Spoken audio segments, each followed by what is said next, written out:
Good morning, everyone, and thank you for attending. My name is Young, and I'll be your host for today's webinar on Istio 1.1, deep dive on new service mesh features, pitfalls, troubleshooting, and security.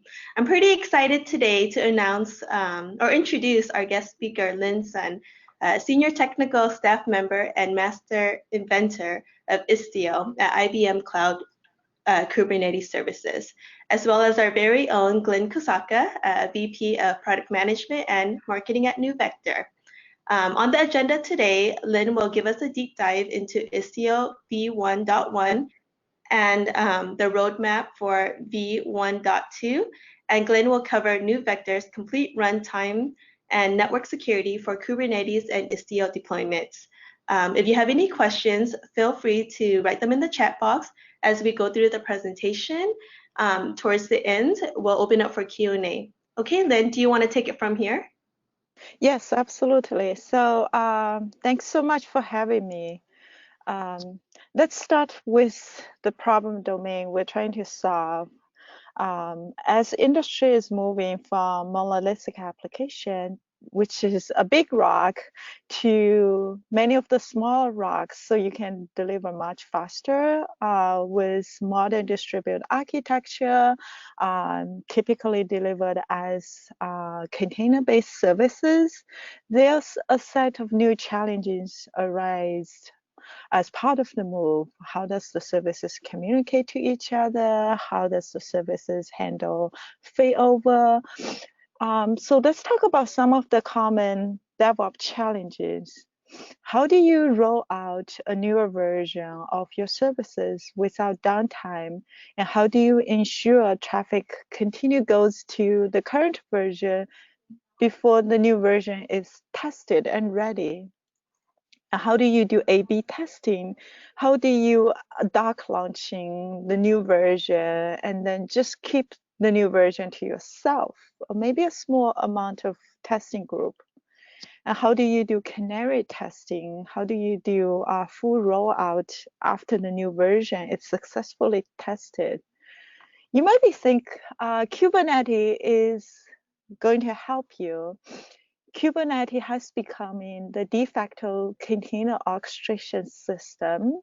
And also there's big momentum that Kubernetes is also the new application server. And Kubernetes does support version rollout and Canary deployment. If you ever go to kubernetes.io, you'll probably find out this page, Kubernetes support version rollout. Kubernetes can also do really, really basic Canary deployment by configuring the percentage of the traffic based on the number of the replicas. For instance, we have 4 replicas here, so made it easy to configure a rule like 25%. But that's not going to be possible if you want to do 90 or 99%. It's just so much harder. So there are different challenges with Kubernetes. What if your networking among your services are not always reliable? How do you handle unpredictable failure and retries? How do you actually observe what's going on within your microservices? And how do you even ensure your services are communicated securely? And how do you apply policies to your services? It's just a totally rising challenging with Kubernetes. And you might be sitting here and thinking, I'm actually not even running on Kubernetes. My application might still be running on VM, or may even be running on bare metal. So I used to talk about service mesh, about providing a transparent and language-independent network for connecting, observing, securing, and controlling microservices.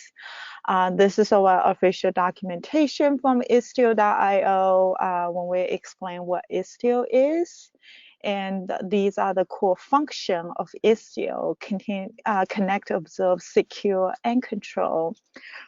But I want to take a moment for you to think about what exactly is a service mesh thing. Can we explain it in an even simple context So even people are not having any experience with service mesh can understand. Envision your application is a little bit messy, like this living room. And if we actually give you a storage box to allow you to put the long core stuff into the storage box so that your room is going to look a lot cleaner because you focus on what's you really need for your application, and then you pack all the helper things, unnecessary things into the storage box. Wouldn't that be nice for your application? So fundamentally, that's really what Service Mesh is trying to do for you. We're trying to be able to extract that code that's not the core of your services and extract that out into a dummy storage box. And we're going to extract that out regardless what languages your service is written in. And we're going to try to initialize that dummy storage box for you with basic information of such as what is your service name, what are the ports being configured. And then we're going to expose service API. We're going to expose configuration API to allow you to program your storage box so that you don't have to worry about how the storage box works in a great detail. You don't have to worry about the configuration detail of your storage box down to the real detail level, but you can program that through a simple API provided by the mesh. And by doing that, you also gain observability of your services. So what is Istio? Istio is an implementation. It's an open implementation of the service mesh platform. It provides the standard attachment that can be attached to your application container.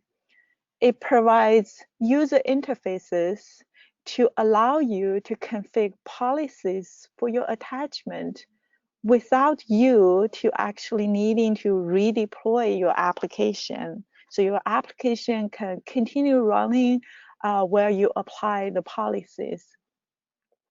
It also enables clear separation from the application developer who produce the application, and also the attachment controller, who is typically an operator who programs the attachment. This is how the Istio architecture from istio.io. And the first time I look at this diagram, the immediate thing that bounced off to me is I don't quite like the way Mixer is not represented as policy and telemetry. The main reason is from a user perspective, it's actually two deployments, two services, different pods. And the other thing that's not represented really well in the diagram was the policy check is actually part of the data flow. So you actually pay that penalty to talk to Mixer to check if the call is allowed for the policy checks. And I highly encourage everybody to disable Mixer check if you are not using it. In fact, it's because it's so highly recommended. We actually made it in default in 1.1 because the reality is even though you're not using Mixer policies, you still pay that expense for the policy checks. So what else is missing on this diagram? You forgot the user interaction. So the user is not going to interact with any of this without their command line tool or their user interface. So a typical interface is through kubectl or istioctl. They are running those command line tools to interact with Kube API server, which one of the Istio control plane component, Gaily, listens to the Istio resource changes and push that the changes to pilot, so that pilot can leverage the changes and use it to program your sidecars. What about the auto injection? The Istio release has been supporting auto injection, I believe, since prior to 1.0. So we also have a Sidecar injector as part of the control plane that also through the webhooks to automatically intercept your YAML and inject the sidecars. So that's also another key piece of the diagram. The other thing that's missing on the diagram is the boundary of the mesh, because the mesh is actually got a user access to the services through the boundary of the mesh, whether it's through the ingress gateway and also control the traffic outside of the mesh through optionally through egress gateway. So that's also another key component of the mesh. This is an interesting diagram I find out recently. It actually drilled down the Istio components down to the pod, container, and process. So you can see most of the components are actually running with the Envoy, either as a sidecar or as the only container within the pod. The only exception is the Sidecar injector and Gaily and Citadel.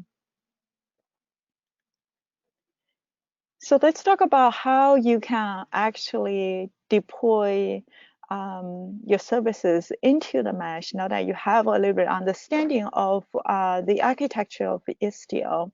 So from our documentation, we mentioned you can do either through kube inject command to manually inject your deployment YAML file and then take that YAML file to deploy, or you can optionally label a namespace to Istio injection enabled, which when you deploy a deployment, we will automatically inject the sidecar for you through the automatic sidecar injector. So it sounds really easy, but in reality, it's actually not that straightforward. I think we are actually making it a lot easier in 1.1 through the validation webhooks and the validation of the resources. But we do require a few changes, as I highlighted on the right side, for your service YAML and your deployment YAML before you even add your services into the mesh. And if you actually didn't do it, it might be pretty hard for you to troubleshoot in this. So the first thing is you want to name the service port. You want to declare your container port. Your pod must have a service associated, and we recommend you label deployment with app and version so that we can get the telemetry data correctly. We also don't want to use UID 1337. And also finally, you want to ask yourself, do you actually have net admin privilege? Because if you don't, this is not the default model to inject the sidecar, the default model to run the init container is not the right model for you. You would actually look at our experimental support that we rolled out in 1.1 through the CNI adapter. So let's take a look at how how the Sidecar injector works. So before the Sidecar even runs, we actually have an init container that initializes the configuration for the pod. And what it does is essentially it runs this IP tables scripts and specify a bunch of parameters. For example, -p specify the envoy port to which redirect all the TCP traffic. -u was the UID we mentioned earlier. -b is a comma separated list of inbound ports for which traffic is redirected to envoy. And -d 15020 is our health check port. So we are not intercept traffic on that particular port. This is the Istio proxy Sidecar configuration, so the container YAML file. One of the things I want to highlight here is, by the way, we've added the resource limits and requests to the Sidecar. So if you want to do auto scaling, that's essential to have request limits and the requests. The other thing that's interesting to point out is also the stats port, the application ports, and it's synced with what was in the init container. And the third thing I would point out is the volume that's been mounted. So notice here in my configuration, I'm actually not enforcing mutual TLS. However, we are mounting the proxy, the certs, the Istio certs for every single through every single Sidecar, regardless whether you use mutual TLS or not. So that's assuming you have moved one or more services into the mesh. Now, think about what you have gained. So obviously, your services has to drag the Sidecar, so you may move not as so fast because you have to drag the Sidecar with you. And the other thing is you immediately gain visibilities into your services, so you actually can find out exactly how much time is spent on each of the services. So that visibility is immediately available for you. So let's take a look at some of the configuration in a little bit detail through our popular example, Bookinfo, which I assume everybody already knows how Bookinfo works. It's basically have a service, a few services. And in this example, we're going to primarily talk about product page, which only have one version of the services, and then the review service, which have 3 versions. So if you do a proxy config on the listeners for product page, you can see that on the top and middle portion is about outbound traffic for HTTP and non-HTTP from listeners that's on port 15001. So Envoy is capture all the inbound traffic and also capture all the outbound traffic. The only exception is the health check port, which is 15020, and also even for the 9080, which is the product page listens on, Envoy also captures traffic for 9080, and the traffic always goes through 15001 first. Now let's look at the Envoy on that particular Sidecar, how the inbound handler works. If you look at the listener configuration for product page, you can find out it's configured as a pass-through cluster. And also it says use original destination. So it wants you to pass to whatever the original destination is. And then if you're actually looking at the listeners for port 9080, which is the virtual listener on that pod IP, which the pod IP is 177.159. You can actually see the route configuration, which has which has a mixer and mutual TLS HTTP filter, and I removed it just to highlight the route portion. But if you're interested, you can actually run this command yourself and drill down the detail of that information as well. So you can see the route configuration here is pointing to inbound 9080 through HTTP to the product page full qualified name.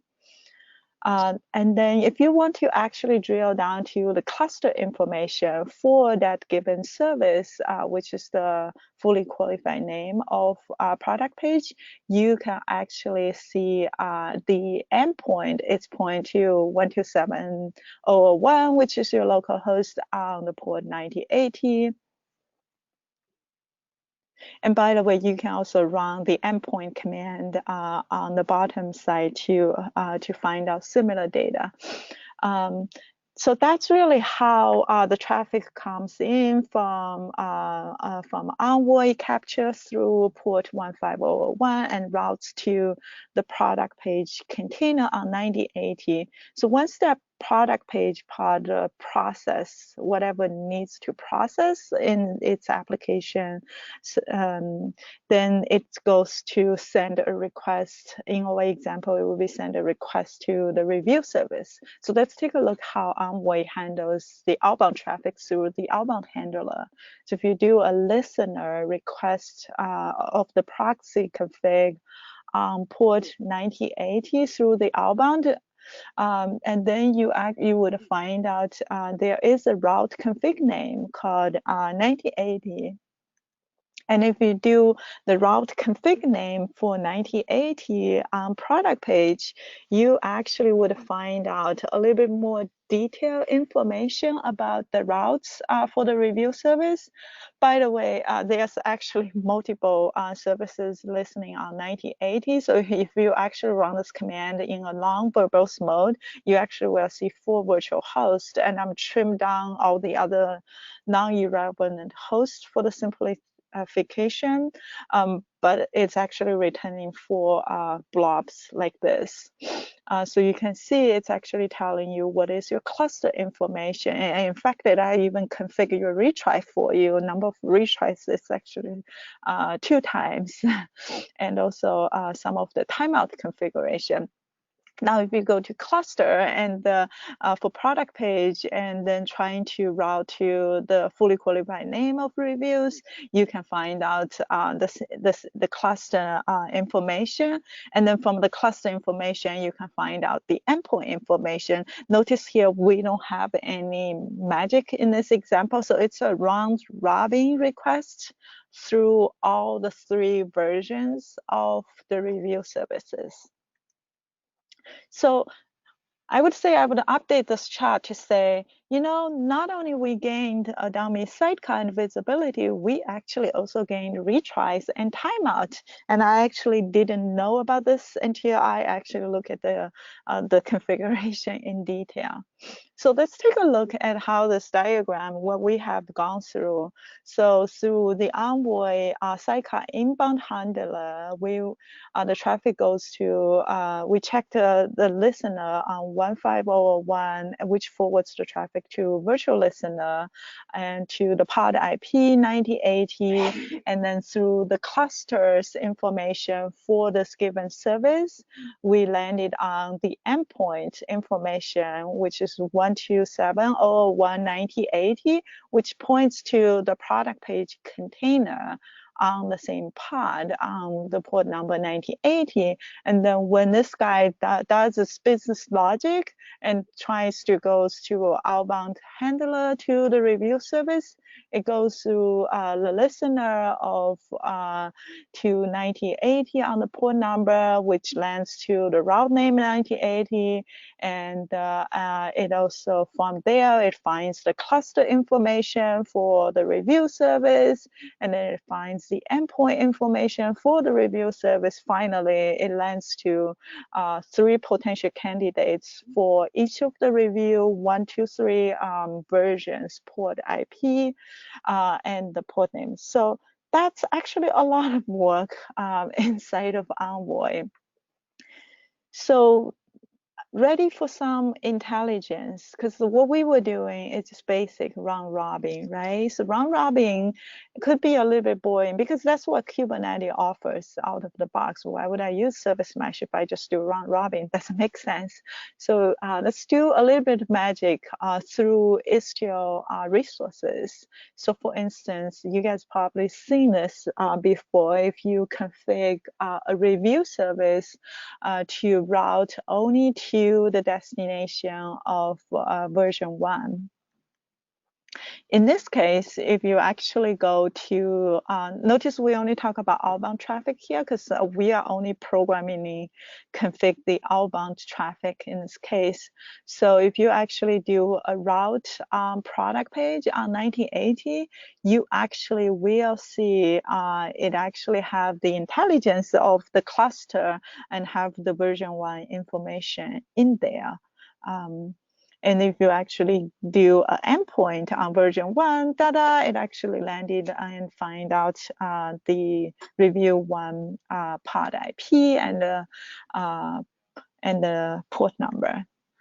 Let's do another scenario, dark launch review version 2. So in this example, it's just a standard example. So if user is Jason, goes to review version 2. For all the other traffic, let's continue route to version 1. So in this case, if you actually do a route on 1980, you will find out the Envoy configuration is actually being updated, and it's being updated with the headers and the default route when the header matches to version 2 and everything else goes to version 1. Now, if you actually do endpoint on these two cluster information for those two routes, you can actually see it's being resolved correctly to the correct review version 1 pod IP and the correct version 2 pod IP. So you can actually, this is just a few examples on what's available through our tooling. You can actually do a little bit more Sidecar debug information, and you can also use the same debug techniques on the gateway pod. So if you do port forwarding on the admin pod on the Sidecar with port number 15000, you actually would be able to access the Envoy admin through your browser. And it's a lot of information. So one thing that I actually did through this configuration is I run this config dump. And I want you to guess how many lines are my Envoy configuration just for this simple product page. You will be surprised to hear it's not 500 lines. It's actually a little bit over 8,000 lines. So that's a lot of Envoy configurations just for a couple of services and 1 or 2 simple configurations. So I hope this shows you programming Envoy is actually a really hard thing, because who would be able to actually manually get that 8,000 line correctly through all different configurations? That's almost impossible. So what Istio really helps you is to, through Istio's configuration, such as the destination rule, service entry, the gateway resources, and the authentication policy, mixer rules. So different resources, what we provide in Istio is to help you to program Envoy so you don't have to worry about programming Envoy yourself. So that's really the value we are bringing to our user. So let's talk about 1.1. So we are actually making a lot of default changes. So the outbound traffic is open by default now. We made the decision to enable so because we find out many of our users stump on the ability to having their service not able to talk to outbound traffic, such as GitHub, just some basic thing they are doing in their containers. And when the first moment when they move to the mesh is broken and they're upset and they find out config service entry is actually very hard. By the way, we actually made config service entry a lot easier in 1.1 now, but it was really hard prior to 1.1. So a lot of users stomp on that, and some of the users even gave up on service mesh because of the same. Mixer policy check is disabled by default now. Like I mentioned, a lot of users were upset with us. They paid a penalty for mixer policy check when they're not even using mixer policies. The old Istio ingress resource, the old Istio ingress has been removed. We actually continue to support the previous Istio ingress resource if you happen to have one. What's happening under the cover is we will automatically convert that into the Istio ingress gateway resource, but even that feature is not enabled by default. So if you use it, you have to make a Helm value configuration change and enable that configuration to automatically convert it for you.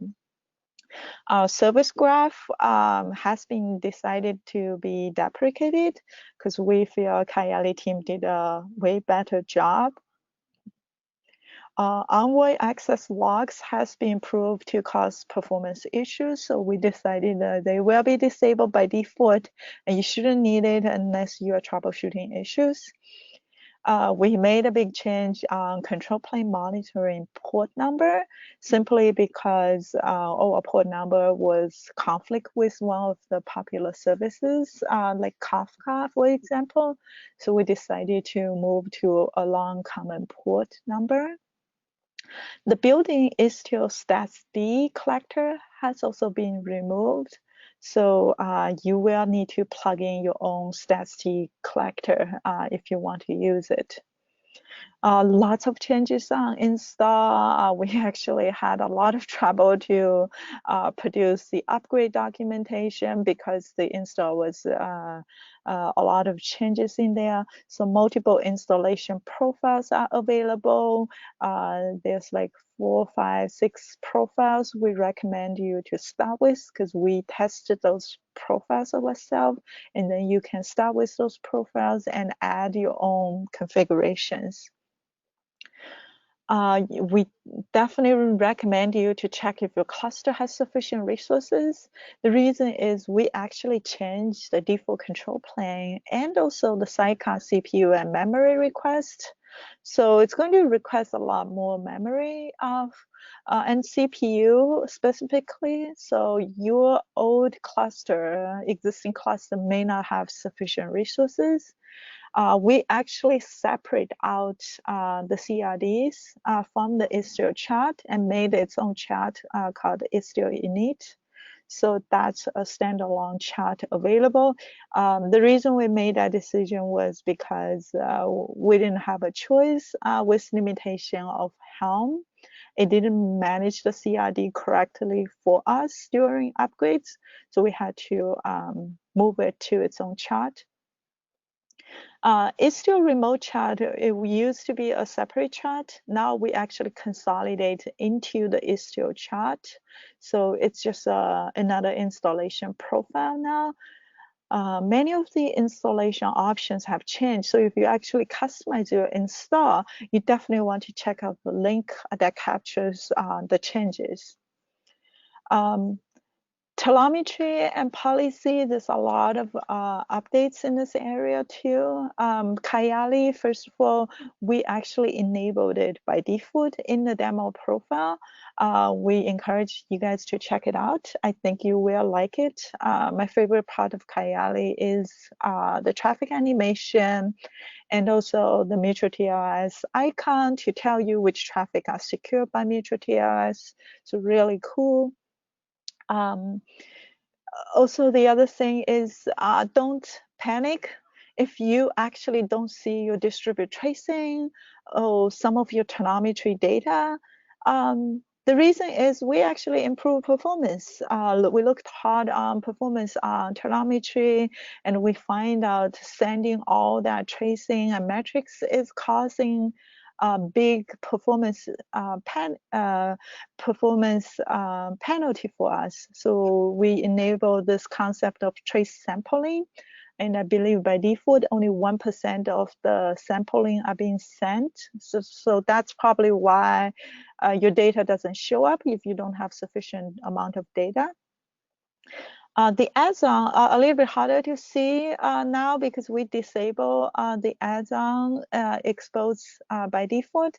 So you can follow our instructions to either use port forwarding to see your add-on through web browser, or you can follow the instruction to how do you wire up your add-on securely with Istio Ingress Gateway. Updates on the networking piece. I think the most important thing is the new Sidecar resources is available. So we talk about 8,000 lines for my Envoy Sidecar when I'm only having like 4 or 5 services. Imagine if you have 100 services, and if you don't using the Sidecar resources to provide isolation of your Sidecar configuration, you could easily blow up that Envoy configuration to 100 times if you have 100 services. So that's one thing you really don't want to do. If you have a lot of services, you definitely want to look into this Sidecar resource to provide namespace isolation on your Sidecar, on your Istio resources. So that's on the consumer side. On the producer side, we introduce a notion of you can restrict visibilities of who can see the service as a producer. So through annotation on export to, you can say, you know, this service is only visible within this particular namespace. We also added namespace scoping between virtual services and gateway, so you can actually refer the hosts a lot more accurately. Service entry, resource simplification. We talk about how many users had trouble with service entry in the past. So the community has made lots of simplification in service entry. So you actually no longer need to have a virtual service bind to your service entry to get your service entry to work. So you can just create the service entry resource and you'll be done with the service entry configuration. So it's a lot simpler now. We also rolled out the experimental support for locality-aware routing, where we can route based on locality information of the pods. And finally, on multi-cluster, there are single control plane multi-cluster and also multiple control plane multi-cluster. Both are in experimental phase for the release. Security, there's a lot of changes also on security side. We improved support for Redis and liveless probes. We noticed this is a pain point for our user. So we rolled out a new way for user to do Redis and liveless probes without much changes on the application. The cluster RBAC config has been used and we deprecated the old RBAC config. The main reason is the RBAC config is supposed to be cluster-wide, so this is a more accurate name. But if you use the old RBAC config, there's migration work you definitely need to keep in mind. We rolled out the alpha support for identity provision through SDS. I haven't personally tried this feature, but it's a really interesting feature to allow us to intelligently roll out the identity and certs. We also added support for external certificate for the Ingress Gateway. So if you want to bring your own certs, you can do it now. We also added support for customized trust domain, so you can do config customized domain beyond the default domain of Kubernetes now. Update on Gaily. Pilot actually now subscribe to Istio resource information from Glen now, and Glen uses validation webhook to validate Istio resources. So you can see as a user, I can apply to my gateway resource, for example. It actually would tell me what's going wrong with my YAML file. Like in this example, I forgot to configure the port name. istioctl, there's a bunch of updates on istioctl. One of the key thing I would say is as a user, you no longer need to type the full names, which I love it. So you can actually do kubectl, get gateway, GW, VS, and destination rule and service entry. These all have short names now. We also actually are in favor of user to use kubectl to interact with Istio resource now instead of istioctl.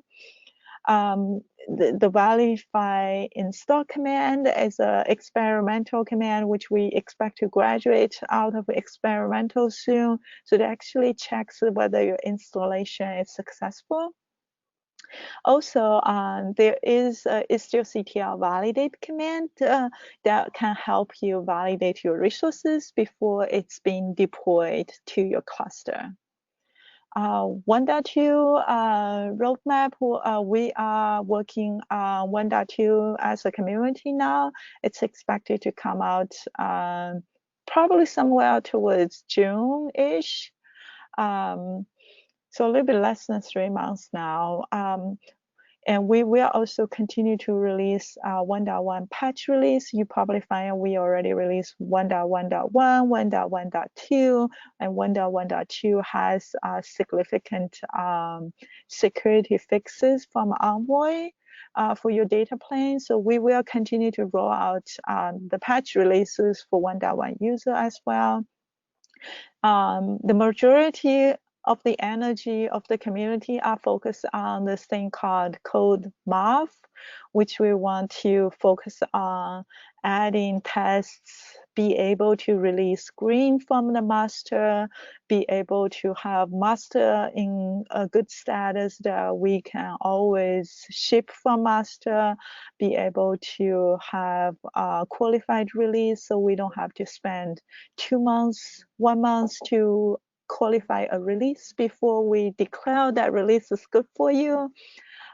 We want to promote some of our feature from alpha to beta and beta to stable through automated testing.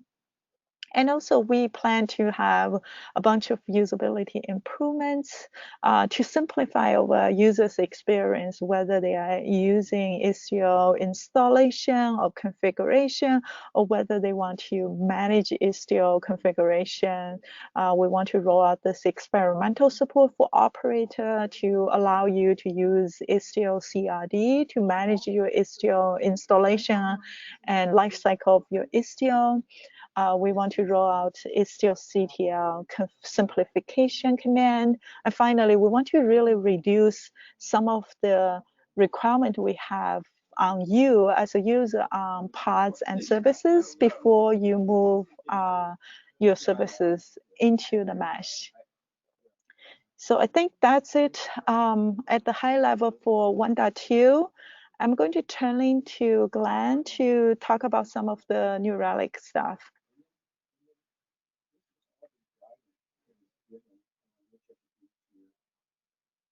From the beginning of the kill chain. So the kill chain is critical to understand for the network. And the reason is that your attackers will be able to come in through the kill chain. They'll be able to get in through the network. They'll be able to expand laterally, and then they'll be able to steal data through the network. So that is why it's so critical, even for an Istio-based deployment, to be able to monitor the network. In addition, once hackers are able to get into the environment, they're able to then exploit perhaps a container or even a host. So I'm going to be using NeuVector as the tool to be able to show you the visibility into the Istio traffic that we're going to see when we deploy the Istio service mesh into our infrastructure. A little bit about what NeuVector is first, though. NeuVector is a security container which is deployed just like you deploy any Kubernetes workload. So if I look at our deployment here, which is running on IBM Cloud, you can see here that I've got 3 controllers deployed, or a NeuVector enforcer deployed on every host, and then a manager. And then you could also see my demo environment in the demo Istio namespace. Taking a look at how NeuVector is deployed, you can see that the controllers are deployed typically in a deployment. We default to the replicas of 3. And what that does is it deploys the controller in an HA environment so that if any controller goes down, another controller will take over. So that's our equivalent control plane. Now, our enforcer is then deployed typically as a daemon set. And you could see the daemon set also supports rolling updates for both the controller and enforcer. And as a daemon set, anytime a new Kubernetes worker node is added to the cluster, the NeuVector enforcer container will get deployed onto the infrastructure, protecting that infrastructure. So once Istio is deployed and NeuVector is deployed, we're able to discover all of the traffic in your Istio environment. Let me show you a live view of that, in fact. So if I go here to my demo environment, this is the environment which has several demo applications running, both service mesh and non-service mesh applications.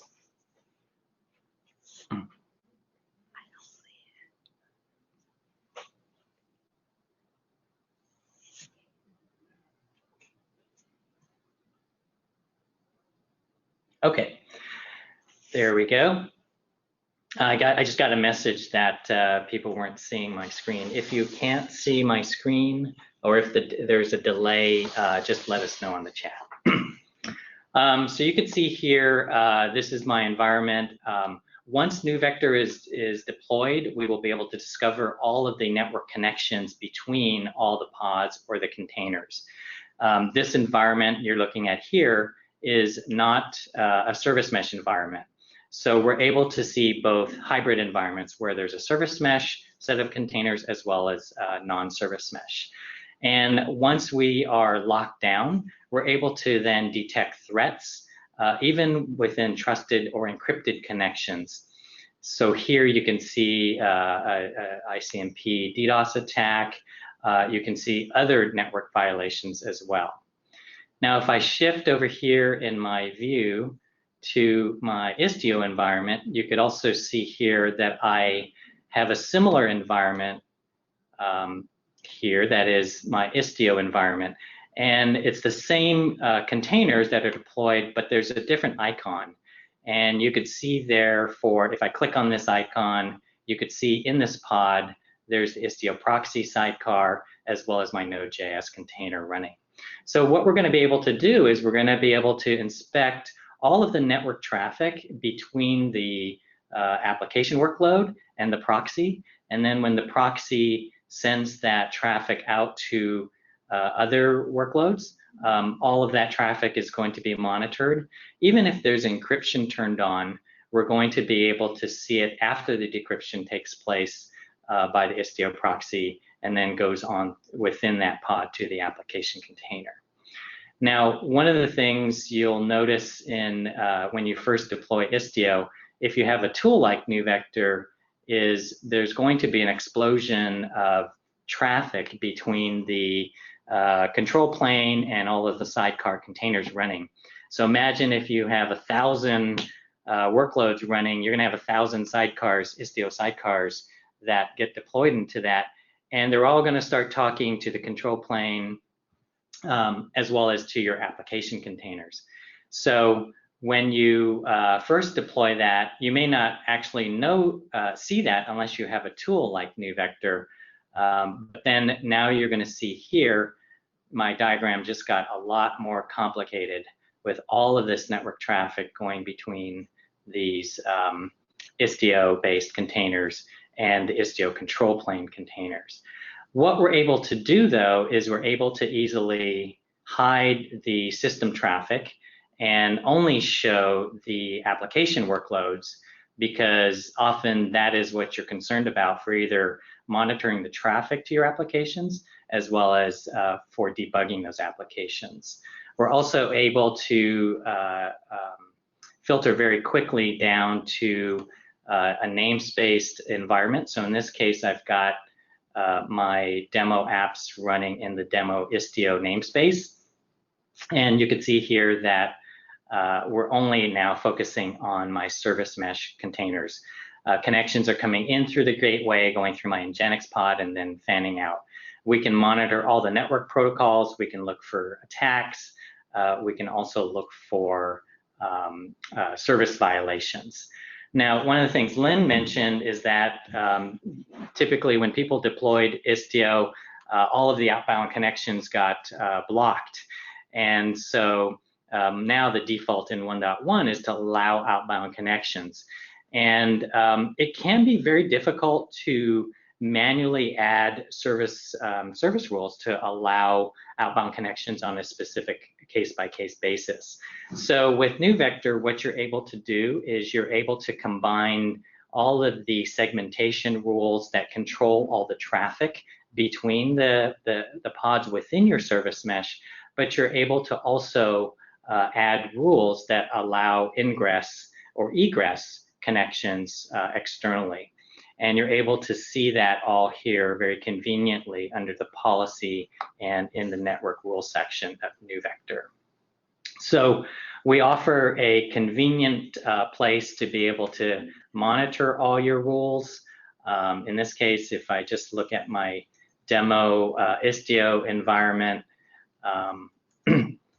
then I can see the rules that have been created for my demo Istio environment. I spelled Istio wrong. Now, the other thing I should mention is that when you run test traffic through your application, NeuVector will automatically discover all of the connections between your pods, between the sidecar and the workload, and then between the sidecar and other pods. And we will automatically build these layer 7 rules to isolate and segment those connections. So not only are we looking for attacks within the Istio service mesh, but we're also automatically doing the segmentation, which is the equivalent of authorization in an Istio context. So that is some of the a live view of what NeuVector is able to provide. If I go back to my slide here, let me just summarize what we just saw. We're able to inspect all of the traffic between the proxy and the workload and detect threats and violations in there. We're also able to support non-HTTP based attacks, detect those as well as prevent those. So you may get ICMP or UDP based attacks, or you may have workloads in your environment that need to be non-service mesh because they are UDP based or just raw TCP based. So even if there's a trusted connection between pods, we're going to be able to detect things like SQL injection attacks, DDoS attacks, DNS tunneling, other types of network attacks within the service mesh infrastructure. So in answer to that first question of, is Istio security enough, or why do I need a security tool to layer on top of Istio as well as Kubernetes? You could see here that NeuVector is going to provide the ability to scan for vulnerabilities during the build phase, enforce admission controls. Istio is going to provide service routing, authentication, and encryption, but then NeuVector is going to provide all of the layer 7 network security that you typically get in a traditional environment. In addition to that, we're going to inspect all of the containers for process violations or suspicious file system activity. And finally, CIS benchmarks and vulnerability scanning is all part of the solution. So really, it's an end-to-end solution which starts with vulnerability scanning very early during the build process or in your registries, admission controls to make sure no vulnerable images get into production, and then complete runtime protection for your service mesh environment. All right, Young, so that's the NeuVector overview. Do we have any questions to answer? Yep. Glen, did you want to come back on?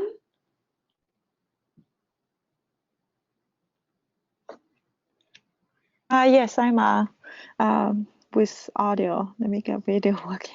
Perfect. Thank you, Lynn and Glenn. Again, apologies for the technical issues earlier, but thank you to everyone who has stayed on. So let's open up for Q&A and go ahead and start writing your questions in the chat box. All right, Lynn. So the first question is for you. There are several sample configs for Istio deployments, like default, demo, auth, minimal. What do you recommend people start with, and how should they decide what to turn on and off? Auto injection, auto encrypt, etc.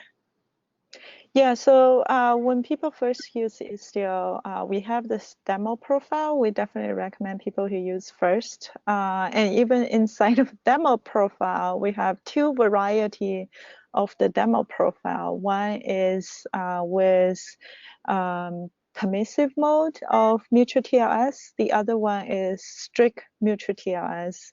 I would definitely just go with the demo, which is permissive mode, where you could talk without mutual TLS.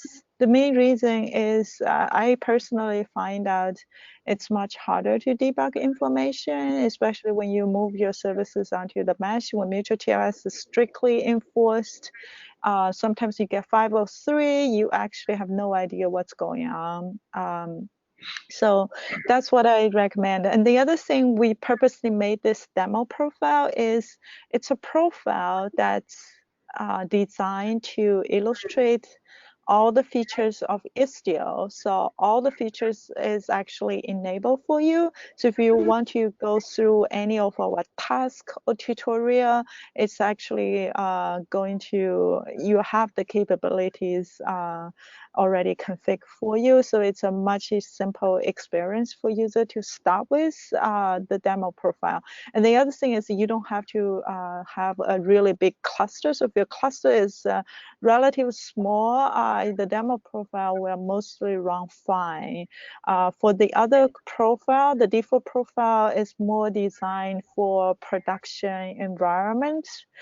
So you're going to need a much larger cluster, and also it has a lot of configuration turned off.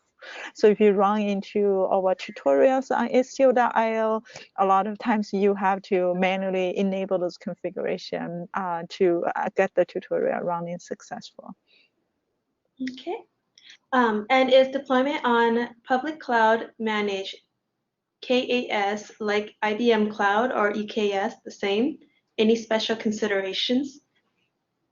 Yeah, so that's an interesting question. I can certainly answer from IBM Kubernetes service perspective. So we have rolled out a beta support for a managed Istio, where we would allow our user through add-on to push a button and a couple of simple configurations to get Istio installed into their cluster.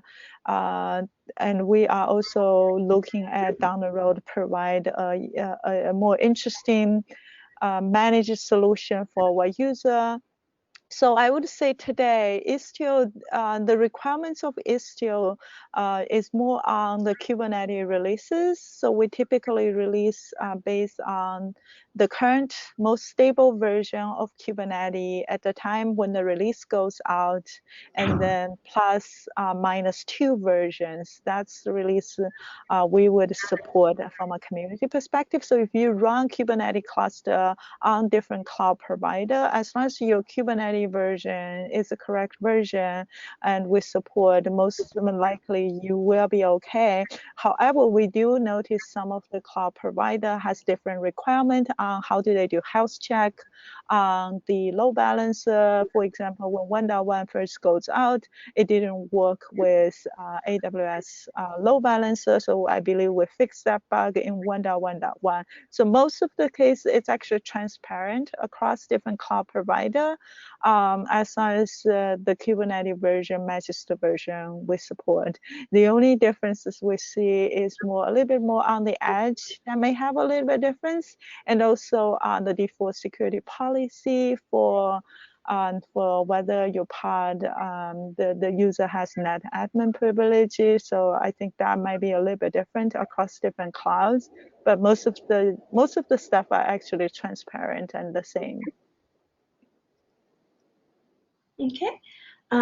Can you have both service mesh and non-service mesh pods in the same cluster? How do they communicate with each other?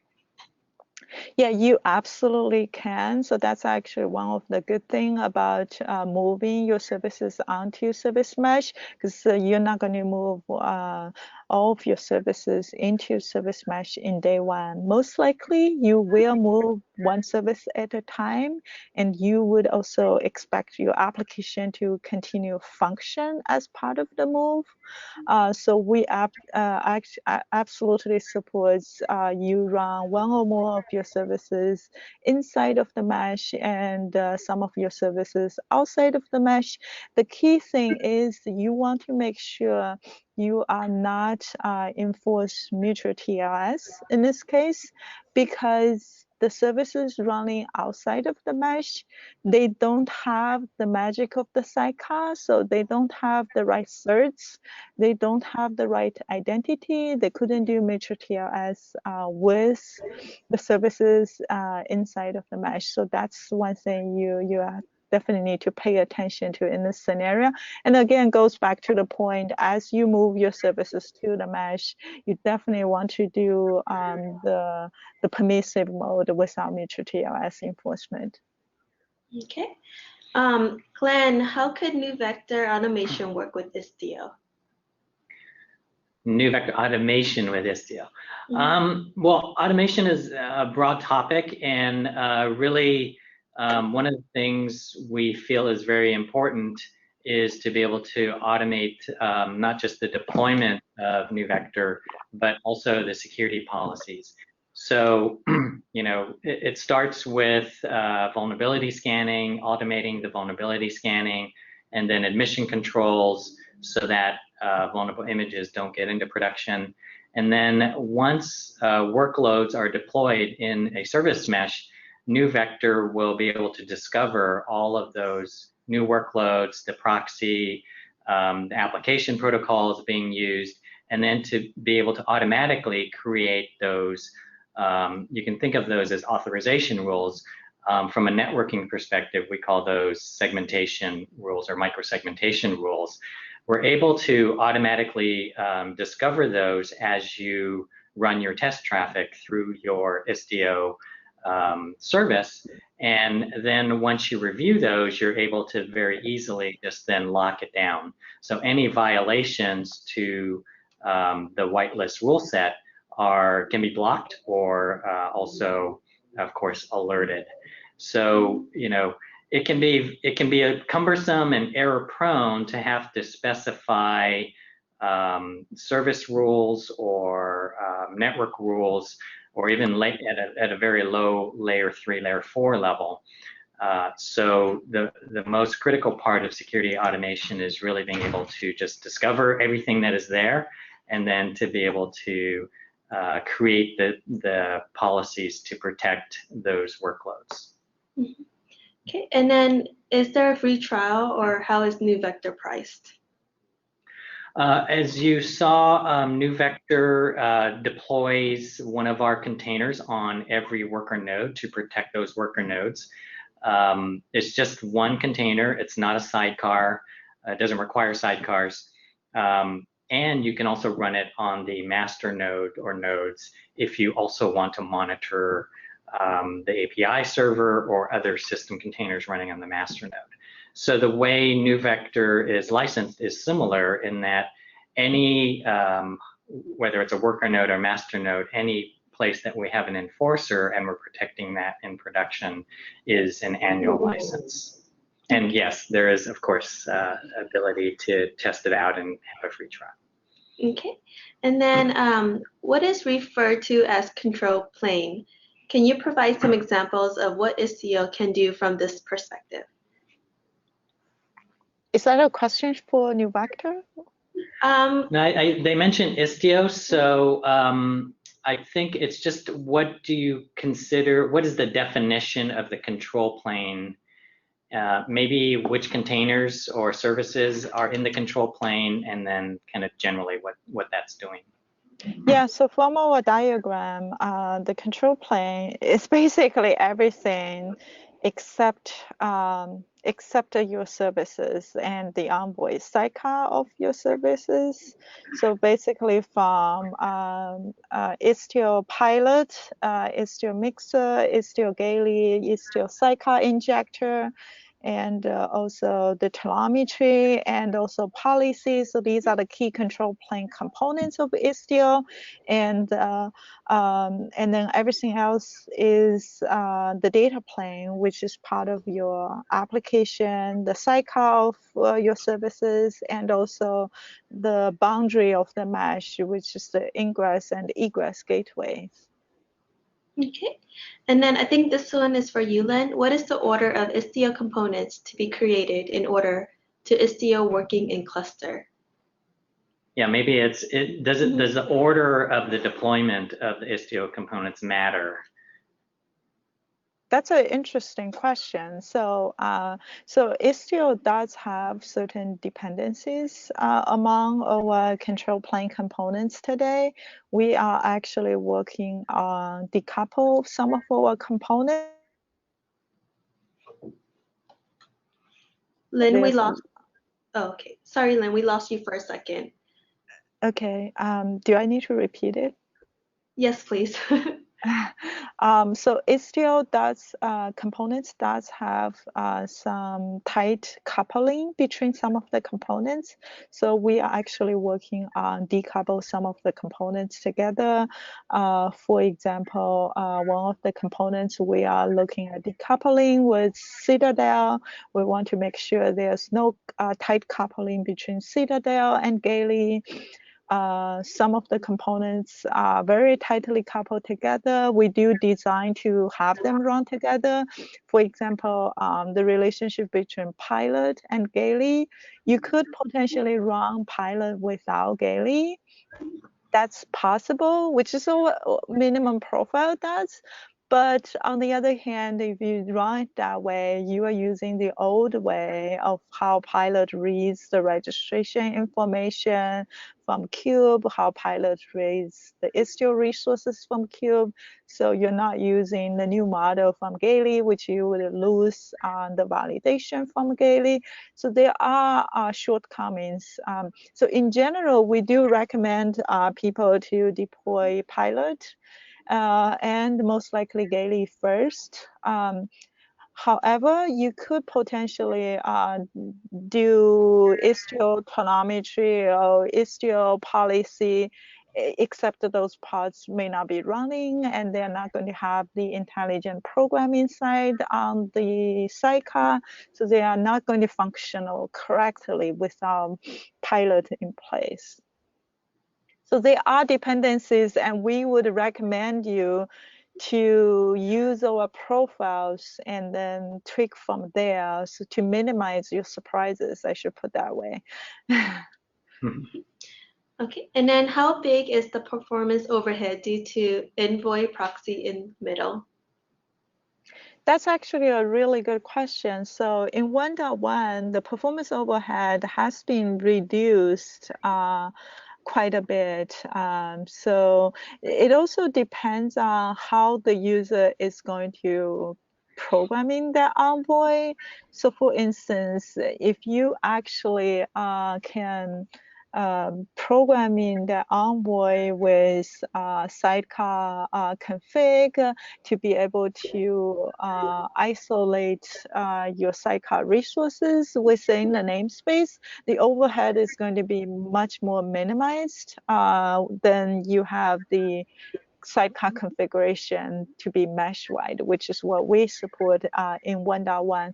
So I don't have the exact number, but one thing I'm going to send to everybody is this performance report that we publish as a blog, which it actually dictates we have a lot of performance improvements, like 40% faster in service startup time and 30% reduction in application average latency.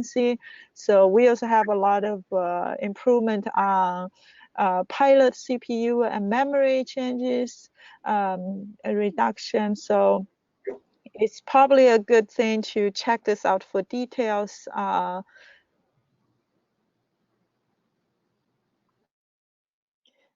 Okay. And then how can services deployed outside Kubernetes work with the services inside Kubernetes?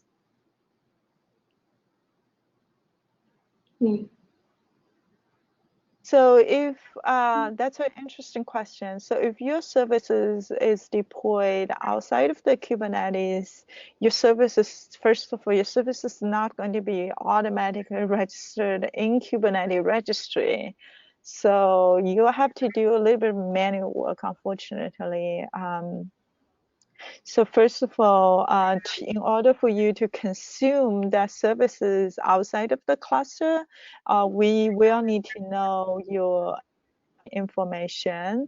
So the service entry resources is created for that specific purpose. So you can define a service entry resource, which within the resources, you are going to specify what is the protocol you are trying to communicate, what is the host information you are trying to communicate, and if it's communicated through TLS, if there's any certs information, so you want to all specify that into the service entry Istio resource, and then you can use kubectl to apply that service entry resource onto your service mesh, which essentially actually lets the service mesh know where your external services and what are the endpoints and what are the secure communication protocol, if there's any, to communicate to the external services. Okay. So that's actually a really good way for some of the legacy application to participate into the mesh. So if you envision, if you have most of your services are not moved to Kubernetes yet, but maybe only one or two of your services moved to Kubernetes, the moment you create service entry for most of your services outside of Kubernetes, you actually would gain the benefit of client-side telemetry from the service inside of the Kubernetes calling to services outside. So that's actually pretty neat. At least you get one side of the telemetry data right away. Okay. And then since there are a lot of changes, do you think that Istio is good for NFV deployments in data centers or mini data centers? So NFV, I assume, is network. Try to look it up. NFV, not for volume. I don't know. Production deployments. Maybe we can move on to the next question. You explain once and you explain once namespace scope. Yeah, so namespace. So we talk about sidecar scope, allow you to configure the scope of your sidecar. The namespace scope allows you to configure virtual service, the relationship between virtual services and gateways. So when you're referring to, prior to namespace scope, if you have a virtual service bound to your gateway, it's sometimes your gateway and virtual services could be in different namespace, and it's just not clear which one you are bound to.